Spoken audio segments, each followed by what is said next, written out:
Toda vez que Priscila desce, eu percebo que eu sou baixinha.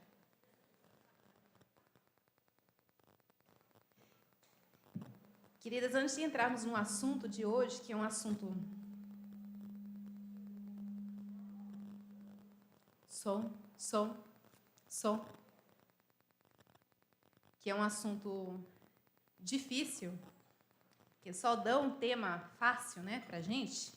Agradeço as irmãs da organização. Eu vou montar meu próximo congresso e vou chamar vocês. Podem preparar pelos temas que eu vou passar para vocês. Mas, como vocês devem saber, se não souberem, estejam preparadas, esse congresso não foi organizado para vocês usufruírem e ficarem por conta própria, tá bom? Todo o conteúdo que está sendo ensinado aqui, tudo que vocês estão aprendendo aqui, o desejo nosso é que vocês cheguem em casa, cheguem às suas igrejas e onde quer que estiverem, vocês busquem repassar tudo que vocês aprenderam através do aconselhamento. E por isso eu vou indicar 2 livros aqui fantásticos que vocês vão poder adquirir na livraria. Um aqui é Mulheres Aconselhando Mulheres. E esse aqui vai tratar sobre vários temas específicos a respeito do mundo da mulher e como nós podemos, como mulheres, conversar com outras mulheres a respeito disso. Então, essa aqui é da Elise Fitzpatrick. Não, ela é a organizadora. Então, são vários capítulos escritos por outras mulheres, outras autoras, a respeito desse assunto. Eu tenho certeza que o que passar pela cabeça, vocês podem olhar aqui e, pelo menos, achar alguma coisa que seja interessante, né? E esse aqui também... Sábia e Conselheira, uma reflexão bíblica sobre o papel da mulher, da Martha Peace. Também um livro muito bom. Olha, quem tiver com preguiça, se você for dessas, né? Esse aqui é mais grossinho, bem completinho, e esse aqui é mais fininho. Então, esse aqui é mais resumido e vai ter uma reflexão bíblica sobre o papel da mulher como conselheira. Então, esse aqui seria mais um manual, um guia, bem prático, tá? E esse aqui... é uma reflexão a respeito do nosso papel, nosso chamado como mulheres sábias e mulheres conselheiras. Tá certo? Eu quero ver todo mundo saindo daqui com a cópia na mão, tá bom? Aí depois a gente pode perguntar, né? Qual é a cópia que adquiriram, a gente já sabe quem vai ser a leitora e quem, né? A preguiçosa. Brincadeira, compram os 2. Onde é que adquire? Irmãos, onde está a livraria? Lá embaixo. Tá bom? Certinho, tá vendido.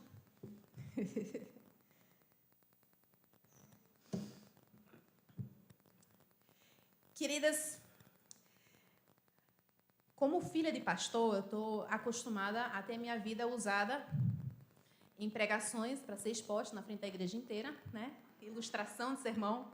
Então, vou aproveitar e usar o meu marido, que é pastor, como ilustração de sermão. Ele está aqui? Está lá embaixo, né? Deus abençoe. Então, o pastor Vitor vai me denunciar depois para ele. Mas quando nós casamos pessoas com gostos muito semelhantes, mas com certas criações bastante diferentes. Para vocês terem uma ideia, Ronaldo foi criado aqui, em Recife, passou a vida inteira, basicamente, num apartamento. Ele foi criado pela mãe, pela avó, pelo avô e pela empregada. Então, esse conjunto aí.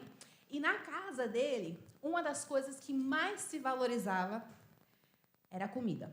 A comida precisava ser comida boa. Não podia ser comida qualquer. E eu entendo porque tanto minha sogra como ele, eles têm um paladar e um olfato aguçadíssimo. Tá? Ele consegue sentir o cheiro a 2 quilômetros daqui. Então, se a comida não for boa, realmente é desagradável. Então, na casa dele, ele cresceu valorizando muito a comida. Muito mesmo. Na minha casa, eu fui criada pelo meu pai, pastor, né, que foi, por uma boa parte do seu ministério sustentado, dependeu muito das contribuições, da ajuda, tanto do sogro como de outras pessoas da igreja, e também de minha mãe, a holandesa homeopata de ontem, né, filha de uma sobrevivente da Segunda Guerra Mundial, do campo de concentração lá na Indonésia. Então, para ela, foi criada, juntamente com seus 7 irmãos e irmãs, num lar onde a mãe dela contava a respeito de que passou no campo de concentração e que teve momentos em que ela precisou comer rato para se sobreviver. Ela e toda a família sobreviveram a um campo de concentração, graças a Deus. Só que esse dilema, né, essa valorização diferente da comida foi passada para minha mãe. Então, em casa, o que era colocado na mesa, a gente comia. Não importava se não tinha sal, não importava se a gente não gostava da cor, não importava se estava meio gosmento, a gente precisava comer. E lá em casa, era uma casa onde a gente não tinha coisa de marca, né? Minha mãe não comprava Ruffles, ela pegava a marca mais genérica possível. Por quê? Porque desde a infância dela, precisou lidar com isso. É filha de missionários holandeses que vieram morar no Brasil. Casou com um pastor, teve que ralar no comecinho com pouco. Então, mamãe comprava o que dava. E eu sei, eu nunca sabia que minha vida era diferente, né? Até eu perceber que todo mundo comia Danoninho durante a semana e eu comia Danoninho uma vez por ano quando eu ia para casa da minha avó, de férias. Então, Danoninho para mim era uau! Eu abria a geladeira da minha avó e nossa, tem Danoninho! Aqui que são ricos, né? Agora peguem essas duas pessoas e casem elas. Um dos primeiros conflitos lá em casa, primeiramente porque eu não sabia cozinhar, né? E meu marido, valorizando muito a comida, sofreu muito comigo, bichinho. Mas eu aprendi. Feijão, então, foi difícil, porque a tia dele faz o melhor feijão na face desse planeta. Tá? Eu sei disso até hoje, porque foi o que eu mais ouvia no começo do casamento. Você tem que pegar a receita com minha tia, pega a receita com minha tia. Eu peguei a receita com a tia e eu aprendi a botar bastante alho, porque é alho que eles gostam. Tá bom. Mas vocês perceberam que por algo tão simples assim, comida, nós podemos dar valores diferentes, não é mesmo? Então, até hoje, isso já foi domado há muito tempo, não é mais conflito no nosso casamento, né? Espero que não está por aí. Mas até hoje, quando a gente sai ou compra alguma coisa, especialmente comida, que eu acho assim, não, daria para comprar uma feira de uma semana com isso, né? Com o dinheiro que a gente gastou nisso. Isso me incomoda um pouquinho. Por quê? Porque eu dou à comida um valor diferente que ele dá. Isso não é nem errado, nem certo, mas os valores são diferentes. E por que eu estou falando aqui de valor? Porque a pergunta, pelo que vale a pena viver, depende do nosso conceito de valor. Aquilo que é valoroso para nós. Então, para descobrirmos, de fato, pelo que vale a pena viver, precisamos entender o conceito de valor. Então, quando nós perguntamos pelo que vale a pena viver, nós estamos perguntando, na verdade, se existe algo neste mundo cujo valor ou equivale ou ultrapassa o valor da minha vida, da sua vida. Perdão. E é assim que a gente avalia o preço das coisas, não é mesmo? A gente vai para o supermercado e a gente pega o dinheirinho contadinho, né? Não é cartão de crédito, tem que ir hoje em dia com dinheiro em espécie, porque senão você sai devendo mais do que você, né? É difícil controlar quando você está com cartão de crédito. Você entra com dinheiro contadinho, você vai priorizar aquilo que de fato vale a pena. Você vai olhar para o produto e ver assim, o que vocês vão considerar? Vocês vão considerar procedência, vocês vão considerar qualidade, vocês vão considerar durabilidade das coisas, né? As mães mais criteriosas vão olhar na lista de ingredientes e ver, né, monossato de não sei o que, não, isso aqui não. Se eu não consigo pronunciar, não entra na barriga. Então, a gente vai olhar para as coisas e falar assim, isso aqui realmente vale o dinheiro e eu vou investir nisso e isso aqui não.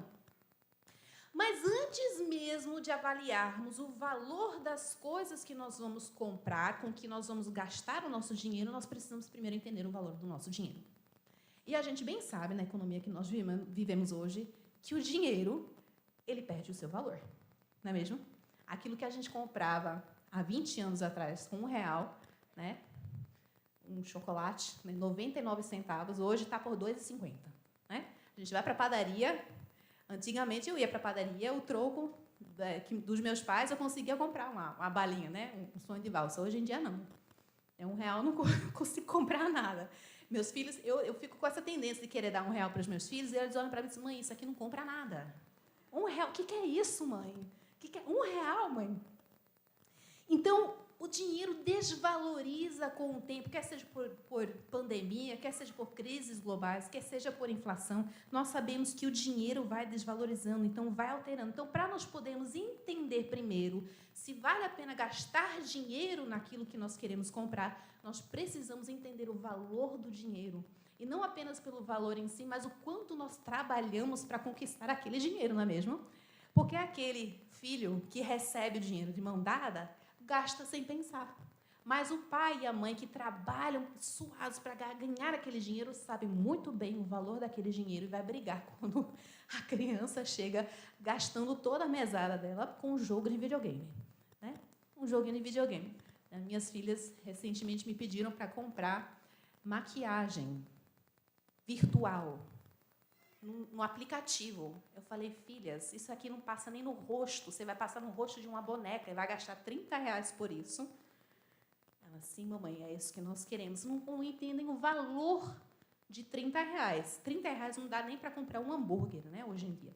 R$30 é um pedaço de dinheiro suado hoje em dia. Então, nós precisamos entender o valor do nosso dinheiro. Queres que eu saia? Tudo bem, ok. Então, só após estabelecermos o valor do quê? Para a gente poder responder a pergunta, então, pelo que vale a pena viver, nós precisamos estabelecer o valor do quê? Da nossa vida. O que a gente vai estar gastando? Não é o nosso dinheiro. Quando nós fazemos a pergunta pelo que vale a pena viver, nós não estamos falando de dinheiro. Nós estamos falando da nossa essência, de quem nós somos, da nossa alma, do nosso tempo, dos nossos dons, das nossas habilidades, dos nossos recursos. Nós estamos falando da nossa vida. Qual é o valor da nossa vida? E há muitas formas com as quais o mundo hoje em dia tenta definir e determinar o valor da minha vida e da sua vida, né? Toda vez que eu fui para... Eu fiz faculdade, três faculdades diferentes. Só concluí uma. Mas era tudo a mesma coisa. O começo era sempre assim. Tinha uma aula sobre ética e cidadania. Quem aqui cursou ética e cidadania na faculdade? Levanta a mão. Pronto, irmãs, são da minha época. Eu não sei se hoje em dia tem. Ainda tem ética e cidadania entrando na faculdade ou mudou? Tem, não? Meu Deus, não tem, não. Tem gente que diz que tem, então vai depender da faculdade que você vai cursar. né? Exatas, provavelmente não tem, né? Estou brincando. Mas ética é justamente pautado nisso, no valor do ser humano, porque se nós, como sociedade, não entendermos de fato qual é o valor do ser humano, não há base para estabelecermos ética, não há base para estabelecermos uma lei judiciária, não há base para estabelecermos sociedade. E por isso que o mundo pós-moderno no qual nós vivemos hoje é tão contraditório, porque ele subverte tudo isso. Por quê? Como é que o mundo, então, determina o nosso valor? A opinião do mundo é o seguinte: a verdade, ela é relativa. Se a verdade é relativa, consequentemente, o valor das nossas vidas também é relativo. Porque se a verdade, no final das contas, é aquilo na qual nós vamos embasar o nosso valor, porque nós, como cristãos, nós conhecemos o nosso valor como sendo um valor derivado de Deus, e eu vou conversar um pouquinho sobre isso. Então, se a verdade é relativa para a nossa sociedade, tanto faz o que você acha, que você pensa ao seu respeito. O seu valor é relativo. Relativo ao quê? A sua opinião. E por isso que, hoje em dia, está em pauta muito forte e lutam tão veementemente pela chamada autoestima, que é um assunto espinhoso, né? Assunto muito espinhoso. Por quê? Porque se você não se der valor, quem é que vai dar? Se o valor é verdade, é relativa, cada um pode falar a verdade, e a verdade de cada um tem que ser respeitada, o valor individual também é relativo.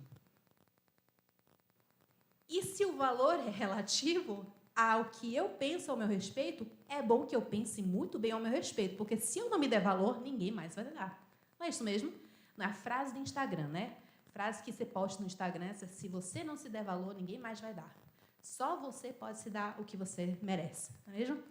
O que é isso? Uma busca por aumento de autoestima na sociedade. Porque se a pessoa não se der o valor o suficiente, ela se tornará, aos olhos da sociedade, autodestrutiva. Ela vai se odiar tanto que ela vai tanto destruir a si mesma como destruir aos outros ao seu redor. E nós não podemos ter uma sociedade assim, né?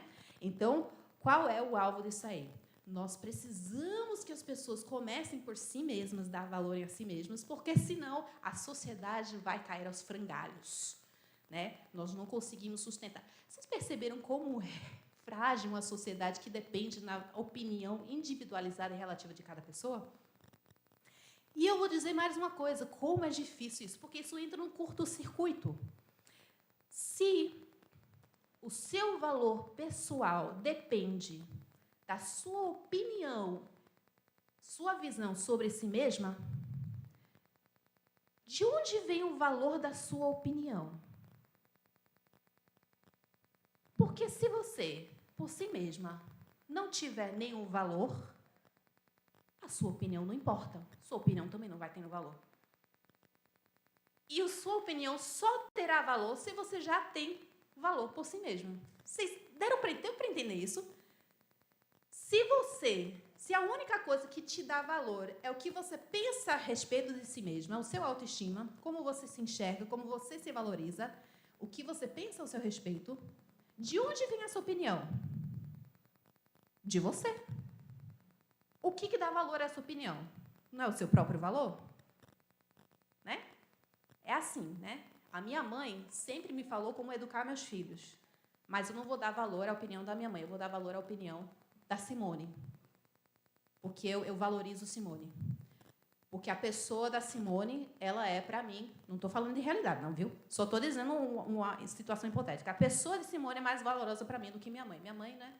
Eu não valorizo tanto minha mãe, mas eu valorizo a Simone. Então, vou ouvir a opinião da Simone. Então, o que torna a opinião da Simone mais valiosa? A pessoa, o valor pessoal dela. Vocês perceberam como entra numa contradição aí? Como é que você mesma pode se dar valor? É impossível. Vira uma coisa, uma implosão, você acaba se implodindo, porque é impossível você se dar valor se você mesmo já não tiver valor. E se você tiver o valor o suficiente para se dar o valor, você não precisa se dar valor, você já tem valor por si mesma. Depois vocês reassistam essa parte. Eu estou me sentindo Bilbo Baggins no Senhor dos Anéis. É o que dá ficar ouvindo isso aí no carro. Você fica, né? Mas eu não perdi o raciocínio, vocês podem ouvir depois. Mas entra, então, no curto-circuito. Podem ter certeza. Então, a sociedade no qual o nosso valor, é na nossa autoestima, na nossa autonomia e na nossa autenticidade, uma sociedade no qual isso é o valor último para nos definir, é uma sociedade fadada à desgraça. Porque se o valor é totalmente autodeterminado e relativo, não existe valor algum. Não existe valor. Se qualquer um pode dizer a sua própria verdade, não existe verdade. Porque as verdades vão se colidir. E se qualquer um pode dar opinião sobre o seu próprio valor, nada tem valor. Isso aí vocês pegaram, né? Pronto, é bom. Vamos ter uma camisa com aquela frase que eu falei. Mas então, tendo isso em mente, uma sociedade pós-moderna, no final das contas, o que acontece? Pelo que vai valer a pena a pessoa viver? Já que é ela mesma que determina o seu valor, já que não existe vida após a morte, já que nós somos só produto do Big Bang, né? Animais racionais, nós somos produto da evolução e daqui a algumas milhares, centenas de anos nós vamos ser extintos, vamos ser apenas mais uma lombadinha no caminho da evolução do universo. Qual é a solução? Faça o que você quiser, faça o que você desejar. Pelo que vale a pena viver? Pelo seu desejo. Pelo que te trouxer prazer, felicidade. Você quer morrer? Nós temos países onde hoje em dia você pode pedir para o médico te matar, porque você não aguenta mais a vida. É o seu desejo acabar com essa vida? Não tem problema. Você se dá o valor que você merece. Faça o que você desejar. Ou seja, aquele famoso carpe diem, né? Comamos e bebamos, porque amanhã morreremos. Eu vou assustar vocês um pouquinho agora. Mais um pouco, né? Depois, mais um pouco. Porque a verdade é que a palavra de Deus também fala isso um pouquinho. Os nossos desejos também são calculados aí no valor da nossa vida. E eu quero falar especificamente sobre esses desejos aqui com vocês agora. Sobre a natureza desses desejos. Porque por mais que a gente olhe para a pós-modernidade, a gente entenda, né, o desespero que está, entenda as mentiras que estão sendo propagadas, a verdade é que tudo isso está vindo de pessoas que estão sofrendo, de pessoas que estão confusas a respeito de quem são, pelo que estão vivendo, por que estão aqui, mas são pessoas. São pessoas criadas em imagem e semelhança de Deus. Então, há um fundo de verdade nos desejos dessas pessoas. E é sobre isso que eu quero conversar com vocês um pouquinho. Então, vamos considerar o seguinte cenário, tá?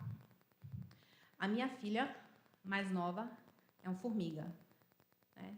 Quem estava lá, lá na salinha comigo percebeu, né? Entrou, a primeira coisa que foi atrás foi o bolo, depois viu o chocolate, foi atrás, depois viu a balinha, foi atrás. E eu tenho que controlar isso aí, mas como hoje é um dia excepcional, tudo bem. Mas, geralmente, um tempo atrás, né, quando eu era menor e mais impaciente, mais ou menos por volta da hora do almoço, 1 hora antes, mais ou menos, no dia de sábado ou antes do jantar, ela começou a falar aquela famosa frase: mãe, eu estou com fome, eu vou morrer. Filha, você não vai morrer, você comeu 2 horas atrás, né? Tenha certeza de que as calorias que você ingeriu são suficientes para te sustentar até o final do dia, se for necessário. Não, mãe, eu não aguento, eu não aguento, não aguento, não aguento. Cadê a comida? Cadê a comida? Você, filha, ainda bem que você está com fome, porque a mamãe está preparando arroz, feijão aqui, e é bom que você traga fome. Se você não tivesse com fome, não teria como comer, mas ainda bem que você está com fome. E ela fala assim, não vou aguentar, eu quero um pirulito. Eu não dou pirulito, é claro. Mas a minha filha é uma pequena pós-modernista. Por quê? Porque, para ela, o tempo é curto demais para ficar esperando pelo que realmente vale a pena. E o que ela mais quer é saciar os desejos imediatos dela. Para ela, ela não entende o valor duradouro de um bom prato de arroz e feijão. Ela quer e ela acredita que um pirulito vai saciar a fome dela. Então, algumas coisas que o problema maior dela é... Primeiramente, ela não entendeu a necessidade verdadeira do corpo dela. Por mais que a professora lá da escola fale sobre alimentação saudável, a bichinha, na hora do desespero, ela esquece. Ela equivale a arroz e feijão com um pirulito. Então, ela esquece realmente a necessidade verdadeira da fome, o que a fome realmente está indicando para ela, porque ela está com fome. Né? Ela tem desejo, a gente não pode negar. Tem desejo de comer, o desejo é verdadeiro, ela quer comer, ela quer saciar aquela vontade dela. Mas ela não entendeu a necessidade verdadeira do corpo dela, não entendeu o benefício duradouro de uma boa alimentação. Para ela, como eu falei, o tempo é curto demais e, portanto, tem que ser resolvido imediatamente. Carpe diem dela. Carpe diem dela é assim, eu quero um pirulito agora. Né? Arroz e feijão só vai sair quando morrer. Quando estiver morta, a senhora termina. E, realmente, eu demoro muito na cozinha. Lembrem-se que eu casei sem saber cozinhar, tá bom? Sou muito demorada. E por causa do gosto já prévio dela por doce, o que ela vai recorrer? Vai ser biscoito, vai ser doce, vai ser qualquer coisa que seja mais fácil. E não importa se vale a pena ela gastar a vida dela nisso ou não, o que importa é ela aproveitar o pouco tempo que ela tem e matar aquela vontade dela. A vontade é verdadeira. O desejo é verdadeiro, só que ela não entendeu de onde vem esse desejo e para que serve a comida. Mas eu, como mãe, eu sei, né? A não ser, né, quando realmente enche a paciência tanto que a gente acaba cedendo, porque mãe é pecadora também, mas Como mãe, eu sei que aqueles 5 minutos não vão matar a minha filha. E eu sei que a vida dela vale muito mais do que aqueles 5 minutos. Eu sei dos malefícios se eu der pirulito agora e a vontade dela comer vai acabar, né? Não vai ter mais vontade de comer se ela comer biscoito antes, né? O apetite vai pela janela. E para manter a minha filha viva e saudável, então o valor da comida que eu vou dar para ela vai depender de algumas qualidades. Tá? Nutricionistas me perdoem, mas eu reduzi aqui a 3 qualidades. Sua compatibilidade com a minha filha.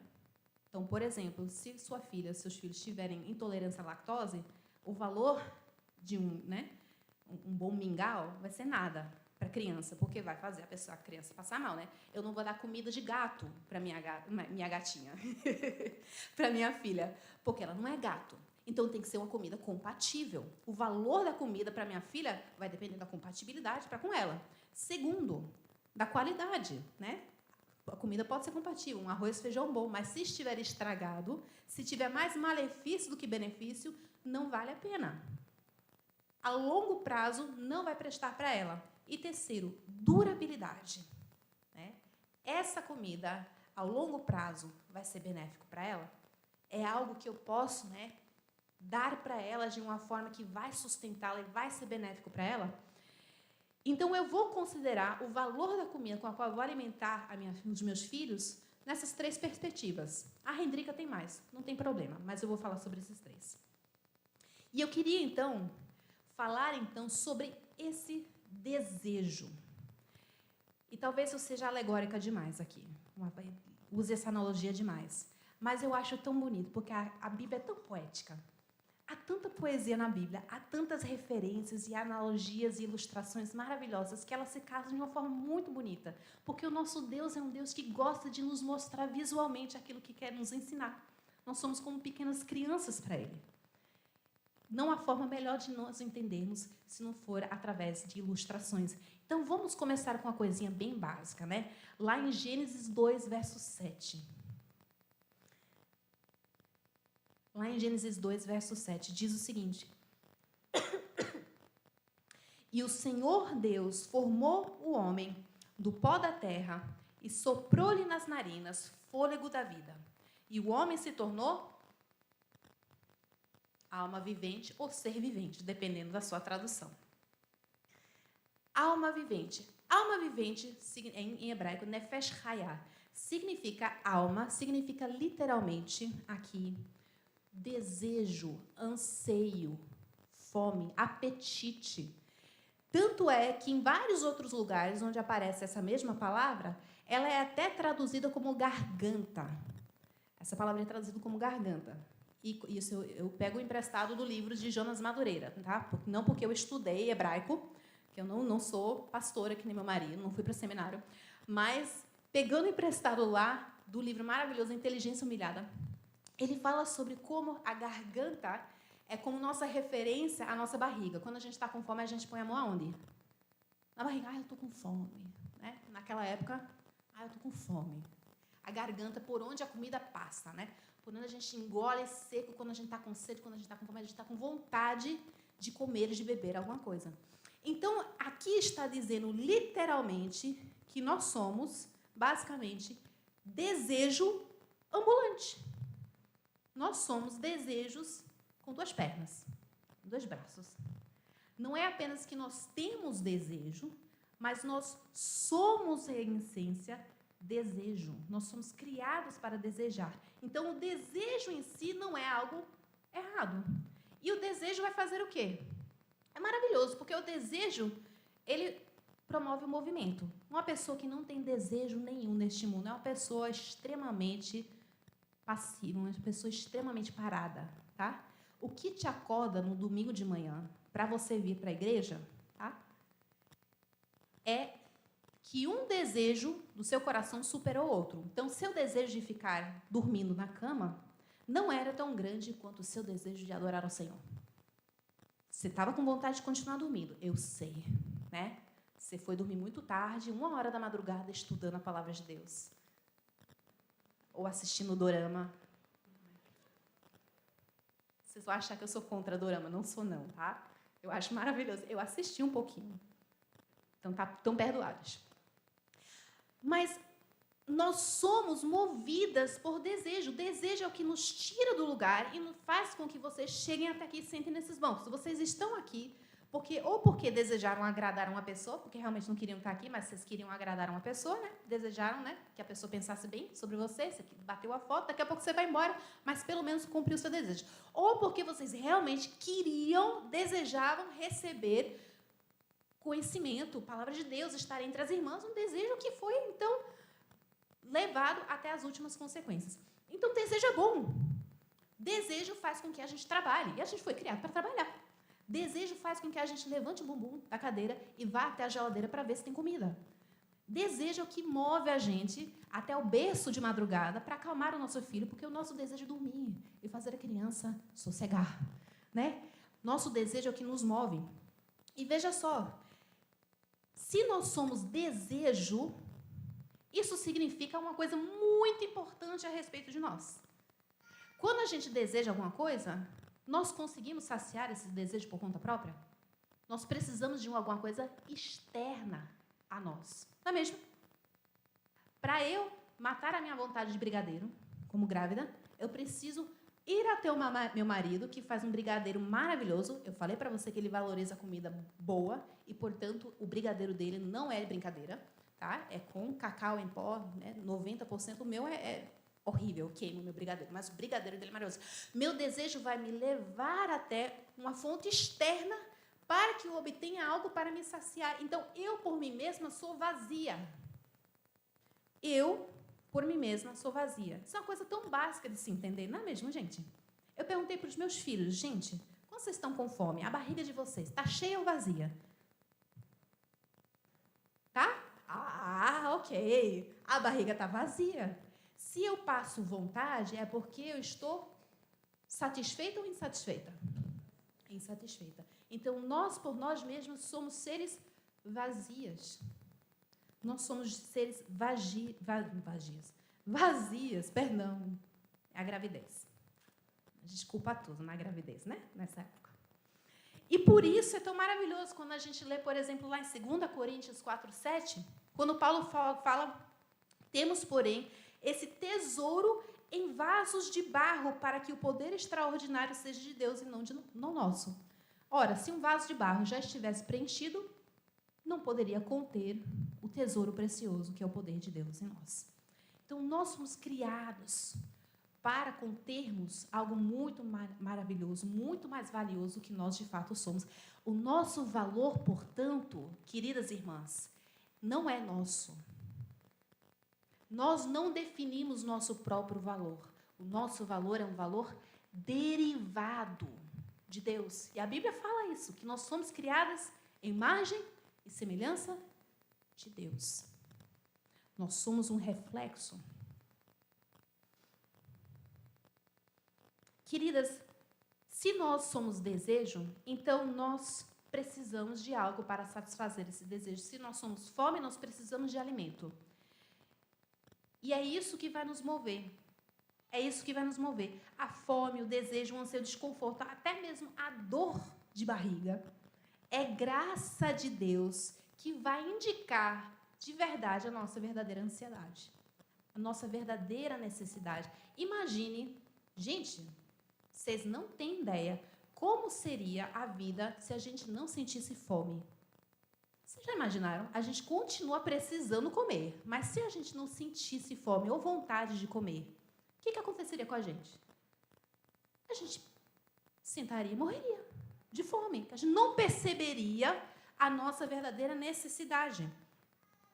Então, quando nós percebemos que nós precisamos de alimento para nos sustentar, nós então vamos atrás disso.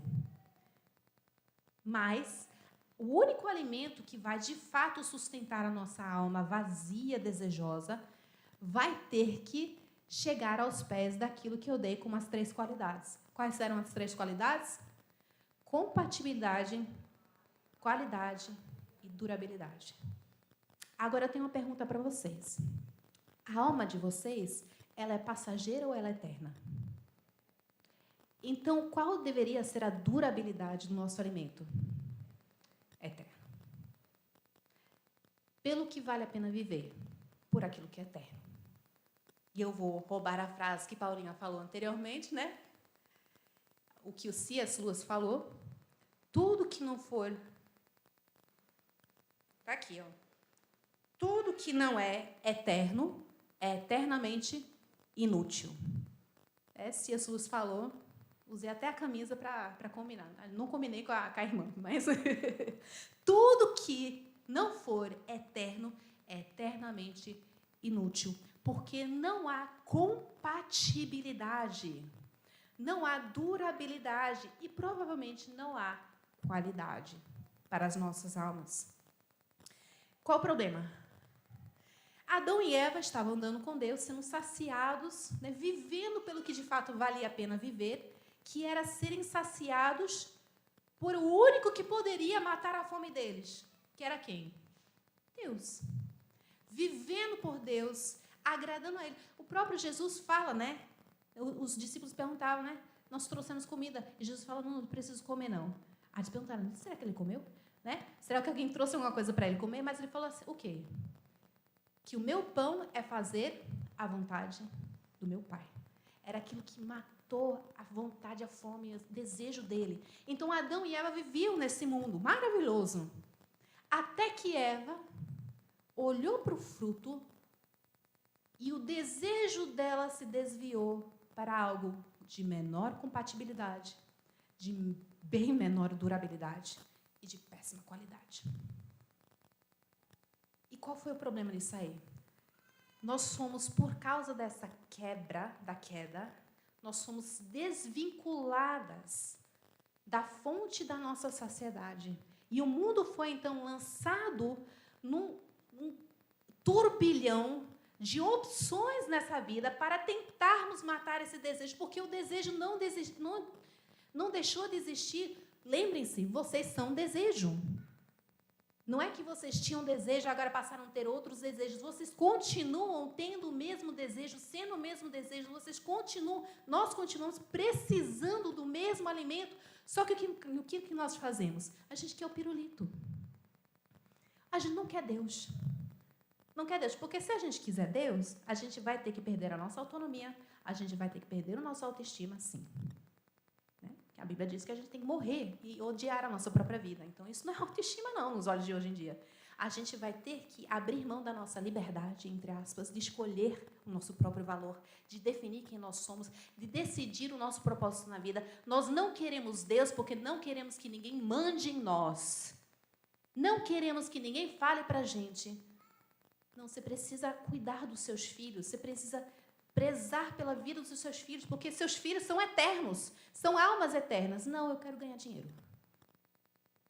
Eu não preciso.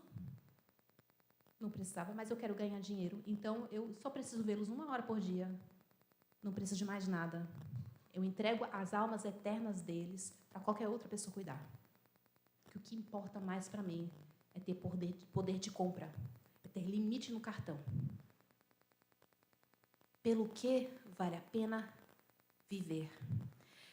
Queridas, aquilo que nós escolhemos consumir vai definir, no final das contas, o que nós somos. Veja só, lá em Salmo 115, versos 4 a 8, o salmista diz o seguinte: prata e ouro são os ídolos deles, obra das mãos de homens.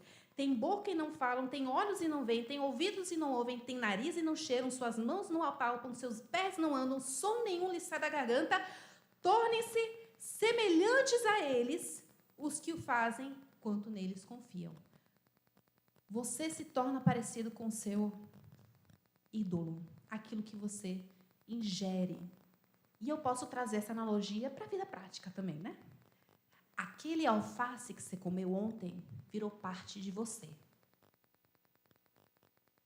Ah, não, Rendrica, saiu, é fibra, saiu tudo. Aquela picanha que você comeu anteontem está nos seus músculos, faz parte dos aminoácidos, foram ingeridos e foram usados para construir quem você é. Portanto, aquilo que você come, desde a sua infância, foi aquilo que foi usado para construir o seu corpo. Da mesma forma, aquilo que você alimenta a sua alma vai ser usada para construir a sua vida espiritual. E, minhas irmãs, quando nós nos alimentamos de coisas que não prestam, a nossa vida espiritual vai se tornar uma desgraça.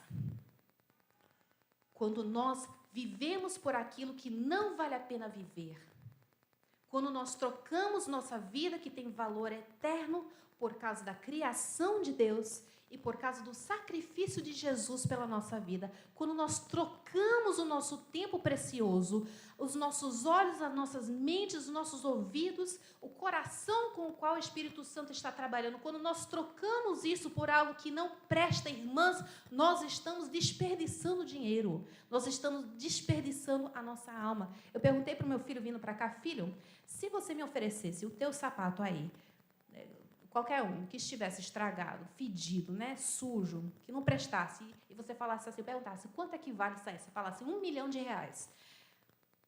Qualquer pessoa sã falaria assim, não, nem a pau, né? Coisa louca. Mas se eu comprasse, pagasse R$1 milhão, o que você acharia de mim? Assim, é louca? Uma tola? O que eu estaria fazendo? Desperdiçando, jogando fora dinheiro que poderia ser usado para comprar coisas muito mais valiosas. Esse é o nosso problema. Esse é o problema da nossa sociedade pós-moderna. Você escolhe o que você quer se alimentar. Mas nós temos a solução. Porque se nós somos fome, irmãs, Cristo é pão. Cristo é o pão. Não apenas um pão, é o pão da vida. É o pão. Lucas 22:19. Tomando o pão e dando graças, partiu, entregando a eles, dizendo, isto é meu corpo dado em favor de vós, fazei isto em memória de mim. João 6,58. Eu sou o pão vivo que desceu do céu. Se alguém comer deste pão, viverá para sempre. E o pão que eu darei pela vida do mundo é a minha carne. Gente, a Bíblia é tão maravilhosa. Vocês sabem, Jesus nasceu na cidadezinha de Belém. Você sabe o que significa Belém no hebraico? Casa do pão. Belém significa casa do pão. Nosso pão da vida nasceu na casa do pão, que nos foi oferecido. Agora eu vou contar mais uma coisa para vocês. Como é que você faz o pão? Vocês que fazem o pão artesanalmente, né? Já compram trigo, né? Vocês não compram esse pão Puma do supermercado, não. Vocês fazem em casa, que vocês são mães responsáveis. Vocês não vão dar qualquer toxina para os filhos, não. Aí vocês compram um trigo integral. Vocês fazem o quê? Vocês tacam o trigo inteiro dentro da mistura? Não, vocês fazem o quê? Vocês moem. Vocês esmagam. Vocês moem. A palavra de Deus diz que Cristo foi moído e esmagado pelas nossas transgressões. Ele morreu para que nós pudéssemos ter vida. Tudo que vocês já comeram nesta vida precisou morrer para que vocês pudessem viver. Tudo. Até mesmo a alface, viu, veganas? A alface teve que ter morte celular, por mais que não tenha valores de um animal, né? Mas teve que ter morte celular para que você pudesse ingerir. Por causa do pecado, só existe vida se houver morte. E não é a morte de qualquer um. Porque o preço do nosso pecado foi tão grande que não era um homem qualquer um que poderia pagar e se tornar o nosso pão. Precisou ser um homem de eterno valor. E é o valor do sangue dele, então, que vai dar valor às nossas vidas. Irmãs, vocês não se pertencem. A vida de vocês não é de vocês. A vida de vocês foi comprada por um altíssimo preço. Portanto, não são vocês que vão definir o valor da vida de vocês e não são vocês que vão decidir como vocês vão viver a vida de vocês de qualquer jeito, porque vocês estão portando o nome de Cristo na alma de vocês e no corpo de vocês. E ai daquela que tomar o nome do Senhor Deus em vão, porque Deus não terá por inocente a pessoa que tomar o seu nome em vão. Cristo é o nosso pão. E é uma coisa tão simbólica, né? Tão simbólica, tão imagética, que nós temos o que no dia da ceia? Nós temos o pão E o vinho, o pão que foi moído e tornou-se um pão para saciar a nossa fome, e o vinho cujas uvas foram esmagadas, e o sangue foi derramado em nosso favor. Quanto tempo eu tenho ainda, Simone? Eu toda vez me perco, eu fico tão maravilhada com o texto. Me perdoe. Sempre 8 minutos. Vai haver um milagre da multiplicação do pão aqui. Por que 8? Poderia ser redondinho, né? 10, mas tudo bem. Queridas, aquele que vive por Cristo transborda. E eu vou dizer uma coisa aqui para vocês. Quando nós vivemos por valor próprio, quando nós vivemos querer definir a nossa vida por conta própria, nós vivemos com medo. Nós vivemos preocupadas a hora toda com quem nós somos, com o que os outros vão pensar a nosso respeito, com se por acaso eu perder isso, aquilo, eu vou perder o meu valor. A gente vive com medo neste mundo frágil, não conseguimos lidar com críticas, estamos sempre na defensiva, estamos constantemente preocupados com uma pessoa com fome, uma pessoa que está com a barriga cheia de gases, cheia de nada, está com dor na hora toda, né? Isso vem lá do livro Ego Transformado, do Tim Keller. Quando o nosso órgão está distendido, nós estamos engolindo o ar para tentar saciar a nossa fome, a gente fica com uma certa flatulência, né? E fica com dor. E quem aqui não precisa levantar a mão sofre dessa dor de vez em quando? É uma dor insuportável, que vai fazer com que você não consiga prestar atenção em mais ninguém. Então, se alguém estiver padecendo na tua frente, mas você está com dor terrível, né, na tua barriga, você não consegue prestar atenção naquela pessoa. A única coisa que você quer é um Luftal. É uma coisa para resolver aquele problema. Você quer um Luftal, você quer alguma coisa para resolver, você quer comida de verdade. Por quê? Porque a dor de um desejo insatisfeito é tão profundo que você não tem amor o suficiente para servir aos outros. Irmãs, quando nossa fome é saciada, uma fome saciada é uma fome esquecida. É uma fome esquecida. Nós não precisamos mais preocupar com o nosso valor. Não precisamos mais que as pessoas afirmem, reafirmem o nosso valor. A gente não precisa da curtida da irmã lá no Instagram. Ah, você está bonita, está bela. Continue elogiando as irmãs, viu? Continuem. Mas a gente não precisa disso. Porque a nossa fome está saciada. A nossa fome, o nosso pão já nos foi dado. E não é um pão qualquer. O Senhor Jesus Cristo falou que aquele comer dele, aquele que beber dele, nunca mais terá fome. Nunca mais terá sede. E quando nós estamos saciados, então, nós transbordamos em generosidade. É isso que o Senhor Deus quer conosco. Ele não apenas dá um pouquinho suficiente para matar nossa fome, mas Ele dá um banquete. Ele derrama o seu amor e sua graça para conosco. E nós, então, sendo satisfeitas, nós vamos transbordar disso para o outro. Por isso que o amor próprio, ele vai matar o próprio amor. Porque quando nós tentamos saciar a nossa própria vontade, o nosso próprio amor, nosso próprio desejo de amar, não vai sobrar nada. Porque a única coisa que vai satisfazer o nosso desejo por amor é Deus. Eu vou amar você quando eu estiver me amando o suficiente. Não existe isso. Você nunca vai se amar o suficiente. Quem você acha que é? Para se dar o próprio valor, você não define o seu valor. Mas quando Deus define o seu valor e Deus mata a sua vontade, Deus mata a sua fome, você tem o suficiente para dar para os outros. Você não precisa ficar preocupada com isso. Uma fome saciada é uma fome esquecida. É uma fome esquecida. Queridas, chegando para o fim. Quando nós olhamos para a mesa da ceia, nós somos lembradas toda vez aquilo pelo qual de fato vale a pena viver, aquilo que é eterno. E não apenas porque nós olhamos e nós lembramos de Cristo, mas porque a igreja inteira está comendo do mesmo pão. E eu tenho uma notícia muito ruim para as irmãs que estão brigadas aqui. Tá? Você vai ter que viver com essa alma eterna pela eternidade. Tá bom? É ela pelo qual vale a pena viver. Né? As almas eternas são eternas. Vale a pena investir no quê? na proclamação do Evangelho. Irmãs, quem passa fome, sabe que é fome de verdade? Quando descobre uma padaria que está dando pão de graça, vai ficar em segredo? Vai manter em segredo? Só se a pessoa for extremamente cruel. Mas uma pessoa que tem a fome saciada de graça, o que deveria ser o desejo dessa pessoa? Proclamar a todos, tem pão de graça lá. Tem pão de graça lá. Pelo que vale a pena viver. Não é o chamado a viver uma vida enclausurada, individualizada, com o meu próprio desejo, o meu próprio plano, eu quero fazer, cumprir o meu próprio propósito, e não importa o que você pensa a meu respeito, não importa o que ninguém pensa a meu respeito, que eu vou fazer o que eu quero.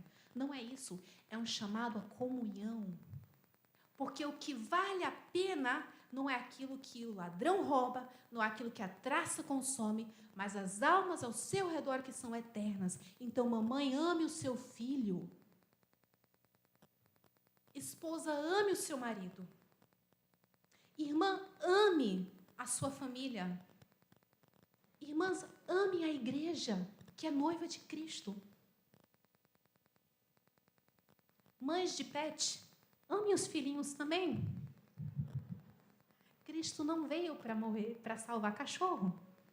Ele veio para morrer e salvar almas eternas. Amem seus cachorros, tá? Cuidem bem, porque o justo trata bem os seus animais. Mas não são almas eternas. Seus filhos são. Como é que então você, mamãe, irmã, esposa, sogra, avó, tia, está vivendo a sua vida? Pelo que vale a pena você viver? Pelo que vale a pena você viver? Lembrem-se, tudo que não for eterno é eternamente inútil. Não significa que você não pode assistir seu dorama, viu, irmãs? Pode assistir o dorama, pode comer o brigadeiro, mas não viva por isso. Não desgaste a sua alma por isso. Eu vou terminar aqui com um poema lindo, falando a respeito de um violino. Não sei quantas de vocês já ouviram esse poema. Mas o nome do poema é O Toque da Mão do Mestre, que foi escrito originalmente em inglês e foi traduzido aqui para o português. Então, ouçam, estou acabando. Sei que vocês estão agoniados aí, mas estou acabando. Tão maltratado estava o antigo violino que o leiloeiro pensa, isso é desatino, perder meu tempo aqui com o velho instrumento? Mas mesmo assim, levanto por um momento. Quanto me dão por isso, meus amigos? Ele brada. Quem dá o primeiro lance? Quem deles se agrada? $1. $1 somente? Alguém me dará $2? Dou-lhe uma, dou-lhe duas, pois... São $3. Dou-lhe uma, dou-lhe duas, dou-lhe... Mas não, a voz quase faltou-lhe. Um homem já grisalho ao fundo levantou-se. Tomou o violino e o arco. Empertigou-se. Do velho instrumento, a poeira limpando, as cordas frouxas meio rotas afinando, tocou mais suave e pura melodia. Nem mesmo um coro de anjos mais belo seria. A música cessou e, limpando a garganta, com voz embargada, o leiloeiro levanta o violino e pergunta com certa emoção: por esta velha peça, quanto é que me dão? $1.000. Alguém me oferece $2? $2.000. Dou-lhe uma, dou-lhe duas, $2. $3.000. Dou-lhe uma, dou-lhe duas, dou-lhe $3. Vendido. E o martelo bate desta vez. O público sorria, alguns, porém, choravam. O que teria mudado o preço? Perguntavam. Então veio a resposta e ninguém discordou. O seu valor é maior, porque o mestre o tocou. E assim muitos homens vivendo em desatino, em muitos se assemelham a esse violino. Ninguém lhes dá o valor, o mundo os maltrata. No vício e no pecado arrastam a vida ingrata. No prato um caldo ralo, no copo uma bebida, um carteado, assim transcorre-lhes a vida. Eu dou-lhe uma, dou-lhe duas, dou-lhe três, e o martelo bate quase outra vez. Mas eis que o mestre vem, e a cega multidão jamais alcançará a plena compreensão do quanto vale a alma e da transformação que ocorre quando nela o mestre põe a mão. Deus abençoe vocês, irmãs.